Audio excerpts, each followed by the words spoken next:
Hi there once again. Thanks for spending time with us. As always, here on Leading Edge, I'm your host, Jeff Smith. Coming up in just a little bit, we love sports. At least, I hope you do.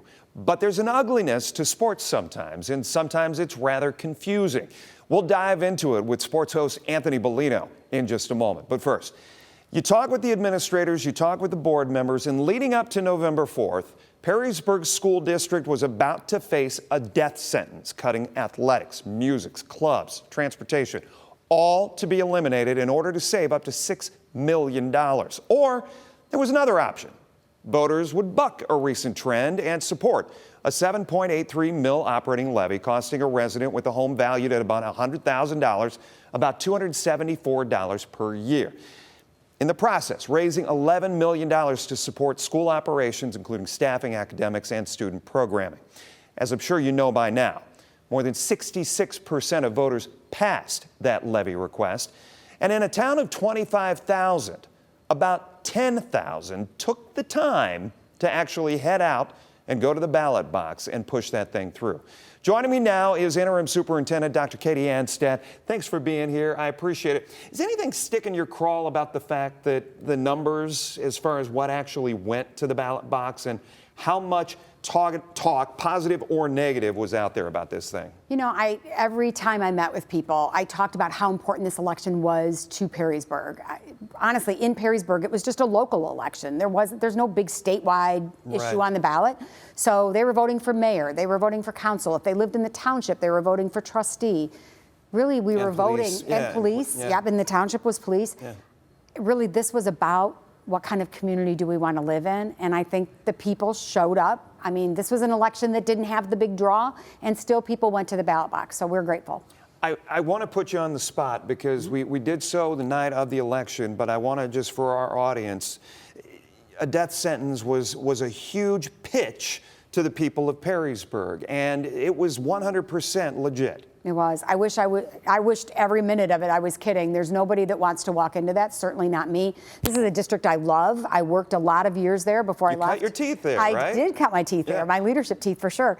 And it broke my heart to see where we were, but it's really where we were. We'd already made deep cuts. What were those conversations? What were those conversations about? Can we go to the public with this? Yeah, so really a lot of those conversations happened before I even got there. The board was already wrestling with, we've cut 6, we've got to get more.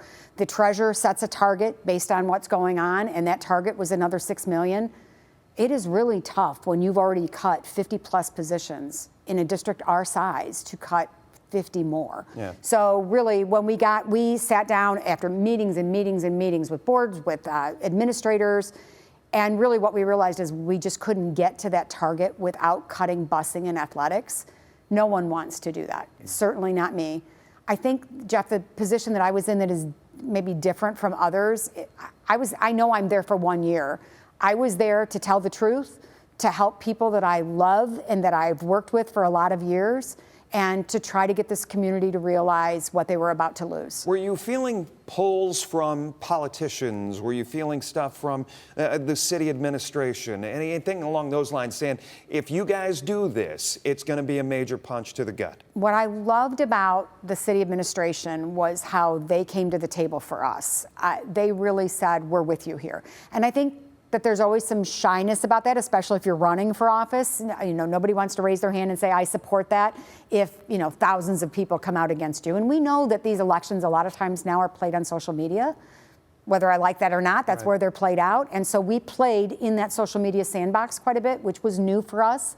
But I think it was effective, and we really did. I was at every event I could possibly get to, and I think some of the politicians that may not have known me from before certainly got to know me during this time, and they were all willing to raise their hand and say, no, we're with you. We know how important the schools are to our town. Our town is defined. This is jacket country, and we want you to be successful. You were at Washington Local during the pandemic. You go through these. You've been through rough waters, Kadee. I think the last time I sat with you, I had the Washington Local levy on the ballot. Exactly. I do believe that's the last time we sat in this studio together. How were you mentally being able to handle something like this? Or do you think, I mean, these are like football teams that have that 2-minute drill, and you've been tested, right? Before? Yep. Did that prepare you for this? I think so. You know, I believe, one of my core beliefs is that every moment in your life leads you, gives you the experience to lead wherever you're called next.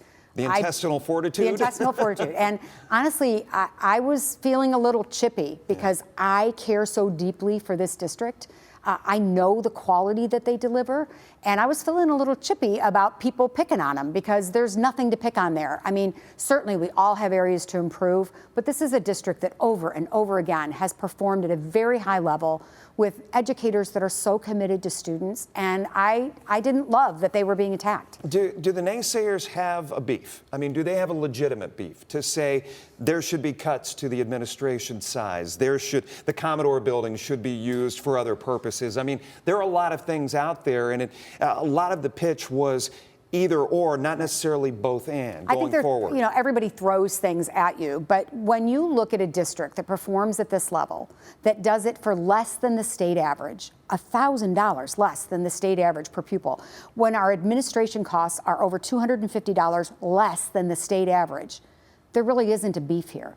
I mean, maybe somebody wants to say, I hear this a lot, like, you know, financial irresponsibility. Show me where.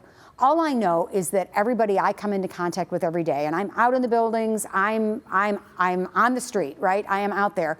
There isn't anybody not working really hard on behalf of kids. Is there a bloated number of employees for Perrysburg's district? There just isn't. Our class sizes show that. Our programming shows that. Even before the cuts were made, I mean, really what I'm hearing a lot about now is because the board voted to come back not asking for as much in this particular levy, people are missing what was cut. Gifted services are one of the, I will tell you, I heard about gifted services as often as I heard about athletics. Our kids are missing those opportunities. The clubs have been cut, concerts have been cut, those kinds of things, our community misses them. But the board had made, I think, a wise decision to say, all right, look, we did not do well in that election. We can't come back and ask for the same thing again. That's the definition of stupidity. Because WTOL 11 was reading the room, and this had nothing to do with Perrysburg Schools whatsoever, but because it was going on with Perrysburg Schools, our 11 Investigates team did a story on Grove City, Ohio, that had that death sentence, and voters went to the ballot box and turned down a levy that absolutely stripped that school district of a lot. I put that in here today to ask you, did you see the story? What was your reaction? I did see the story. So I saw the teaser first, and then I kind of forgot about it. And then a couple days later, my phone just started blowing up, and people were just emailing me that story or texting me that story over and over and over again. And I was not aware of Grove City. I'm aware of where it is. I know the district now. I didn't realize they'd been through that. Never contacted WTOL to ask for this. I wasn't even aware of it. This is more or less us putting, as journalists, all of this in context. You know, I often, you know me, I am somebody that's active with journalists when I'm sitting in the leadership seat. Yes. I am. And I often wonder, you know, could we go deeper here? This was one that we had nothing to do with, that really told a story of such a similar community.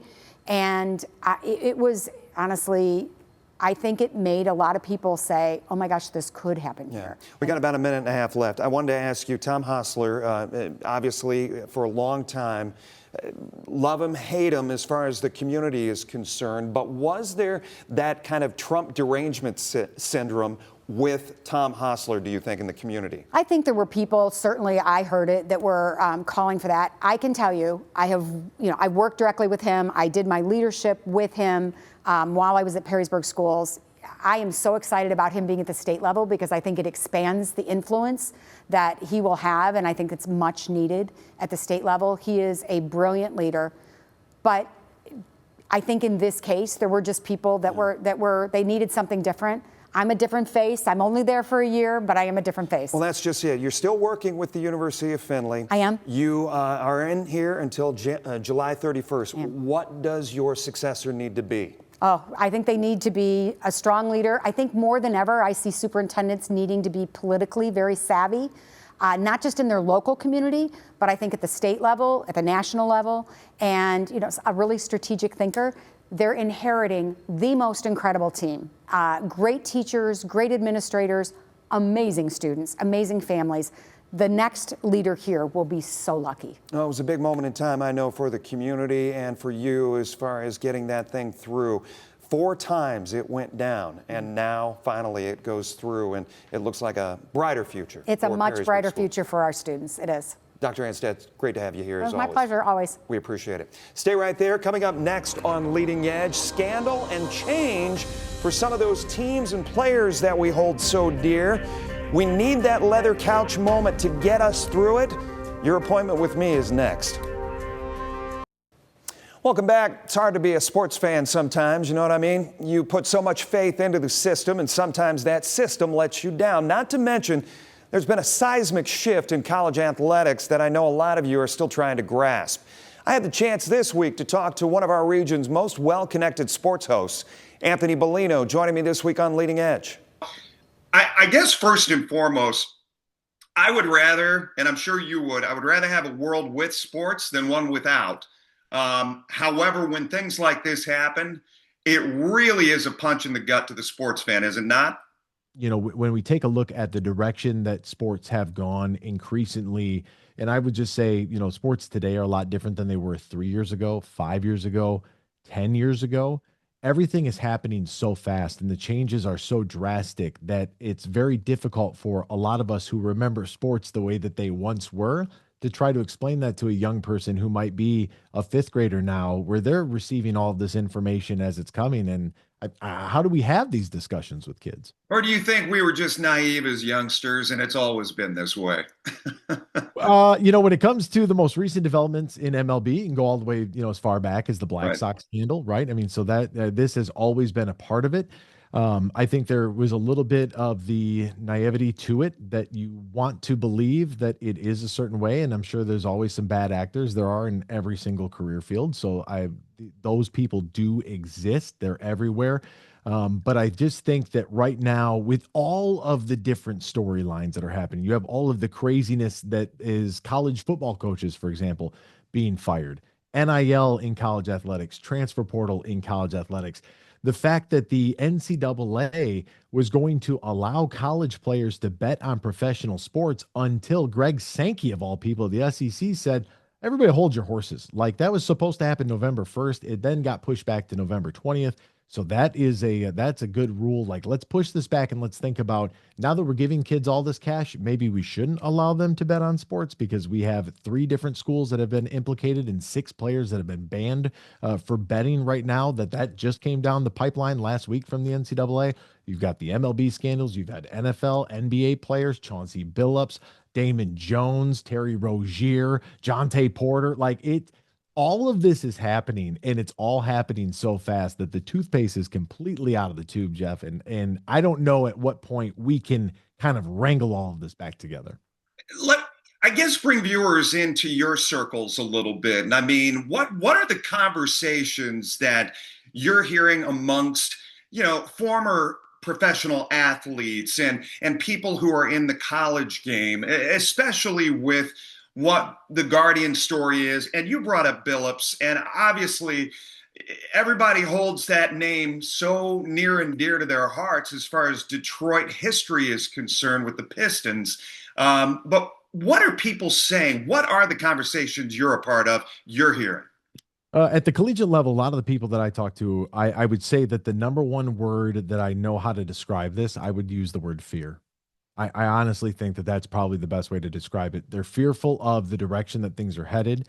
They're fearful on how to navigate the waters, because we all know, right, that we as 18-year-olds probably were not making the same sort of decisions that we are now in life. And at least I would hope so, right? I would think now at my age, I'm a little bit smarter than I was about half my lifetime ago, right? So from that perspective, when we think about the influx of money that is come into these players via pay for play that we just disguised or called name, image, and likeness because the NCAA couldn't win a court case if their life depended on it, right?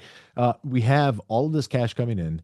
We've got all of these scandals coming in. So from the college aspect, they already have a ton to deal with to begin with. And that's, you know, from a college coaching perspective, you are not just the X's and O's. You're also a parent. You are a mentor. You are a guidance counselor. You are a teacher. You are all of these different things to all of these players. And when people complain about the coaches making all of this money, they wear a lot of hats. You know, one of the best one of the best sayings that I ever heard from a college coach, a buddy of mine who's in the coaching field in college basketball told me, if you want to know the kid who sends their stipend check home, this is back when the stipend checks and NIL wasn't a thing. If you want to know the kid who sends their stipend checks home to their family, look for the kid at team meals that takes a couple boxes to go, because that's how you know that they're not actually spending the money for food. They're sending the check back to their family. And that's kind of an eye-opening conversation to have. And now when you add in this whirlwind of all of these new rules, and the rules are constantly changing all of the time, college basketball, we're going to allow guys that have played in the NBA's G League to now be eligible to play college sports. And Tom Izzo spoke about this. Every other day, it feels like there is a new rule that is changing. How are you supposed to stay ahead? How are you supposed to manage any of this? Fear is the best way to describe it. Stay with us. Our conversation with Anthony continues right after this.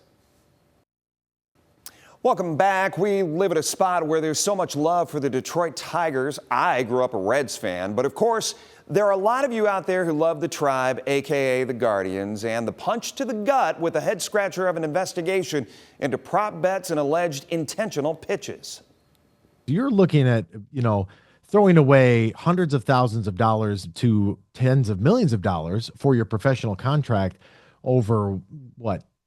$10,000, $5,000 or whatever it was, per pitch. And then you look at the video evidence, and it's the most damning thing that you can see, because you're looking at Emmanuel Clase, who is one of the top closers in Major League Baseball, coming out there and throwing balls directly into the ground. I mean, it's completely indefensible. There's nothing you can do to argue to say that, yeah, there is no way that a guy who is a professional pitcher throws the ball 13 feet directly into the grass, like that with the text trail, the paper trail that we have of the messages exchanged with the bettors. This has become such a problem that MLB and sportsbooks now nationwide are agreeing to place wagering limits on individual pitching prop bets, which has to happen. The NBA had to do this in place of Jonte Porter and the Terry Rozier thing as well, where they have taken some of the smaller contract players and they have limited what you can actually bet on guys as far as the non-star players, because they feel like those guys are probably more susceptible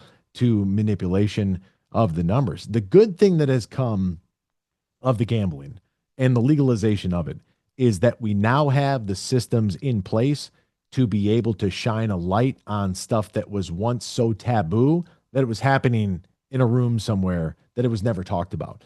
But now the books, because it's in the public light, and because it's being wagered on, the books are now keeping track of it, and now it's all public information. So this is the one positive that has come out of this, because I personally don't like it. I really don't. I think that that apple that is so close to that tree, and there are guys that are they're going to be susceptible to it. Jonte Porter's brother, Michael Porter Jr., went on a podcast and said, look, and when you come from specific areas and that if you can tell all of your friends who also came from nothing that they could win $10,000, $20,000 just by betting on your unders, and you're going to play for 10 minutes and you're going to leave the game with a foot injury and they're all going to get paid. And it's like, okay, you said that out loud on a podcast that the league can see, and your brother has already been banished from the NBA. Like, I mean, what are we doing? Anthony, I'll leave with this, and we know we've got a lot of viewers who are Cleveland fans. We know we've got a lot of viewers who are Cincinnati fans, but obviously the Motor City. Is this the best moment in a long time you can remember for all of these franchises? Yeah, I mean, this is about as good as it gets since, the 90s, early 2000s. I mean, really, but there's always been one team that was kind of off the beaten path, right? It didn't matter. You look at, some of those Tigers teams that were just atrocious, as the Red Wings, were winning back-to-back cups. And then the Lions were flirting with the playoffs, and they were kind of good, but they weren't actual contenders because they would get dismissed right away. And then the Pistons, they went through the teal era, the nostalgia of the jersey. He's great, but they weren't very good in the teal jersey. So you kind of had that. But then you had the going to work Pistons with our boy Chauncey. Chauncey's a player, very good. Chauncey, as a big fish in a poker game, probably don't want to sit down with him. You're going to lose a lot of money, and he's going to be cheating. So we know that as well. But to have all four teams now, granted, the Red Wings have been on a little bit of a slide. They've lost 3 in a row. In the last 2, they have gotten completely outclassed by an aggregate score, I think, of 9-2 over the last 2 games, both at home. The Pistons have been on an absolute tear. The Lions are a legitimate threat for the entirety of the NFL. To think that year in and year out right now with Dan Campbell at the helm, they're a Super Bowl contender is just, I mean, that's incredible. Trajan Langdon and JB Bickerstaff, what they've done with the Pistons, the job that AJ Hinch has done with the Detroit Tigers to get them to the playoffs in back-to-back seasons, albeit they had to back into that thing this year because, coming down the stretch, neither the Tigers or the Houston Astros, neither one wanted to get to the playoffs. It was like, who's going to lose their way out of this thing? And, then, like I mentioned, the Red Wings, they've kind of been on a little bit of a slide, and we're waiting for them to punch their ticket. It is the best that all four teams have been kind of in quite some time. And it's been a lot of fun. Michigan football coming off of a national championship in the 2023 season, despite whatever you want to say about Connor Stallions. Michigan basketball has been great under Dusty May. What a job he has done to turn that program around. So when you look at how things have turned over and how they've turned over so quickly, it's a great time. I just try to enjoy it. I try to enjoy the journey. A lot of people say it's championship or bust. I think there's a lot more to it. And I think that when you go through 5, 10, 15, 20 years of, really, mediocre or worse athletics, I think that when you get into times like these, you can really look forward to appointment television, whether it's hockey, baseball, basketball, football, whatever the case may be, where you can look forward to a game that night. I think you find yourself in a good spot. Well, for a final time, we hope that you've enjoyed this episode of Leading Edge. If you want to reach the show with comments, ideas, suggestions, it's easy. Just send us an email. It's leadingedge, all one word, at WTOL.com.